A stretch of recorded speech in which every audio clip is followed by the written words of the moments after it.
Salut tout le monde et bienvenue dans ce nouveau décryptage. Aujourd'hui, on va s'attaquer à un truc, franchement, un mystère qui nous a tous, ou presque, pris la tête à un moment donné. On va plonger dans les travaux hyper intéressants du docteur Sheyman. C'est un endocrinologue et nutritionniste à Paris. Et grâce à son expertise, on va démasquer ce fameux saboteur caché de la perte de poids. En fait, on va se baser sur ce qu'il partage tous les jours dans sa clinique, sur son blog, pour enfin comprendre ce qui se trame dans notre organisme quand nos efforts ne donnent absolument rien. Allez, c'est parti, on attaque la vraie question de fond.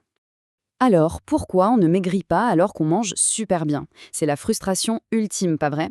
On mange de la salade, on va courir, on a l'impression de faire un sans faute, et là, bam, la balance ne bouge pas d'un millimètre. C'est le mur total. Et honnêtement, stagner comme ça quand on fait tout ce qu'il faut, c'est le meilleur moyen de se décourager et de tout laisser tomber. Mais au lieu de jeter l'éponge, on va regarder un peu sous le capot. On va comprendre la vraie mécanique biologique de cette injustice. Parce que oui, ça ressemble carrément à une injustice. Et c'est là que les explications de notre expert parisien vont tout changer. Bon, première étape, et c'est le docteur Sheyman qui insiste lourdement là-dessus. Il faut dédramatiser, faut relâcher la pression. Ce fameux plateau, ce moment où le poids bloque, ce n'est pas un échec de votre part. C'est pas que vous manquez de volonté, loin de là. En fait, la culpabilité qu'on se traîne, c'est un énorme boulet. Pire, cette culpabilité crée de l'anxiété, et devinez quoi? L'anxiété bloque encore plus votre corps. C'est un vrai cercle vicieux. Donc on respire un grand coup, on jette la culpabilité par la fenêtre et on regarde la science qui se cache derrière tout ça. Et c'est là qu'on tombe sur le plus grand mythe de la nutrition moderne.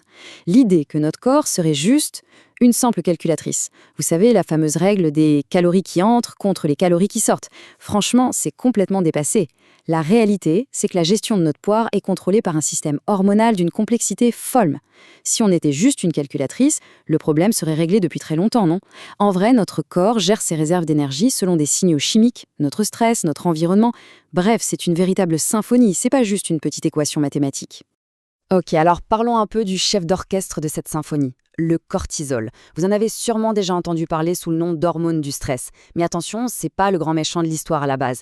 En fait, c'est une substance chimique super importante que nos glandes surrénales produisent pour nous aider à réagir, à rester en alerte face à un danger. C'est vital. Le problème, ce n'est pas le cortisol en soi, c'est la dose et surtout le moment où il décide de pointer le bout de son nez de façon prolongée. Concrètement, à part nous faire courir très vite si on croise un ours, il fait quoi ce cortisol?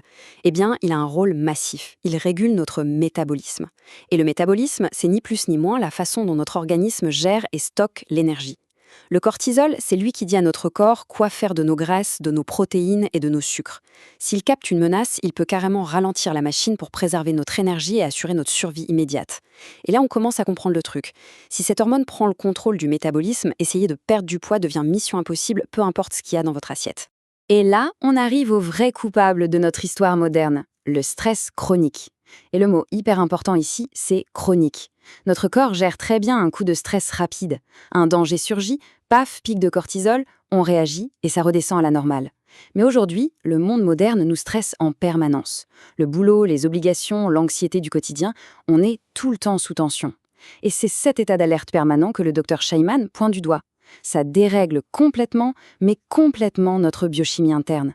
On n'est plus dans la survie temporaire, on épuise littéralement la machine. Mécaniquement parlant, ça donne quoi? Ce stress en continu force le corps à surproduire du cortisol non-stop. Et quand les niveaux restent bloqués au plafond, le corps comprend un seul et unique message: on est en danger de mort, il faut survivre. Et quelle est la meilleure technique de survie du corps humain? Stocker de l'énergie. Il va ralentir le métabolisme au maximum et s'accrocher à chaque gramme de graisse. Donc vous pouvez transpirer des ors à la salle de sport. Si vos hormones disent alerte rouge, elles gagneront toujours. Toujours. Bon, on ne va pas rester là-dessus. C'est quoi les solutions pour sortir de là? Puisque le problème est hormonal, la solution doit l'être aussi. L'approche médicale, c'est deux grandes choses. 1. Il faut gérer ce stress, respirer, prendre du recul, trouver des vraies méthodes d'apaisement au quotidien. Et 2. Favoriser un bien-être général. Fini les régimes punitifs où l'on s'affame, parce que devinez quoi? S'affamer, ça stresse encore plus l'organisme. Il faut montrer à notre corps qu'il est en sécurité. Ce n'est qu'en rétablissant cette paix intérieure que le métabolisme peut enfin redémarrer normalement. Et si vous voulez vraiment creuser ce sujet, le docteur Sheyman a mis en place une véritable clinique numérique. C'est passionnant. Sur son blog, il décortique en profondeur les liens entre le stress, le cortisol et le poids. Et sur sa chaîne YouTube, il va encore plus loin dans la mécanique hormonale. D'ailleurs, impossible de parler de métabolisme bloqué sans aborder un autre acteur colossal qu'il traite énormément, l'hypothyroïdie. C'est un sujet majeur. Il en explique les manifestations cliniques qui sont souvent super lourdes au quotidien, comme une fatigue écrasante, une frilosité permanente ou justement une prise de poids totalement inexpliquée. Comprendre sa propre pathologie, c'est la base pour retrouver l'équilibre.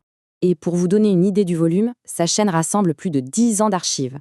10 ans de vulgarisation médicale, c'est dingue. Surtout pour les personnes concernées par l'hypothyroïdie dont on parlait à l'instant, ces vidéos détaillent vraiment tout. Les modalités complexes des traitements, comment trouver le bon dosage. Il y a aussi des alertes hyper précieuses sur les effets secondaires des médicaments de substitution, ce qui est tellement rassurant. Et il insiste énormément sur l'importance d'une surveillance régulière de la glande thyroïdienne. Que ce soit pour la thyroïde ou pour bien contrôler son diabète, c'est une mine d'or absolue pour reprendre le contrôle de son système hormonal. Pour résumer toute cette philosophie médicale, il y a une citation que j'aimerais qu'on garde tous en tête. Il dit « Il est essentiel de déculpabiliser la situation. Le corps humain n'est pas une simple calculatrice mathématique. » C'est vraiment l'idée centrale à retenir aujourd'hui. Notre santé métabolique, c'est un équilibre délicat, souvent perturbé par nos rythmes de vie fous, par ce stress invisible et par des hormones qui essaient maladroitement de nous protéger. Comprendre que vous n'êtes pas en échec personnel, c'est ce qui permet de changer complètement de perspective pour cibler le vrai souci. Alors, pour terminer ce décryptage, posons-nous la bonne question. Est-ce qu'on s'acharne sur la balance ou est-ce qu'on commence enfin à traiter notre stress? Si le but a toujours été de forcer un chiffre à baisser en s'épuisant, il est peut-être temps de changer de stratégie, non? L'apaisement du système nerveux, la gestion de notre équilibre hormonal, c'est très certainement ça, la vraie clé d'une santé durable. La prochaine fois que la balance stagne, demandez-vous plutôt de quoi mon organisme a-t-il vraiment besoin pour se sentir en sécurité et lâcher prise. Gardons tous cette réflexion précieuse à l'esprit. À très vite!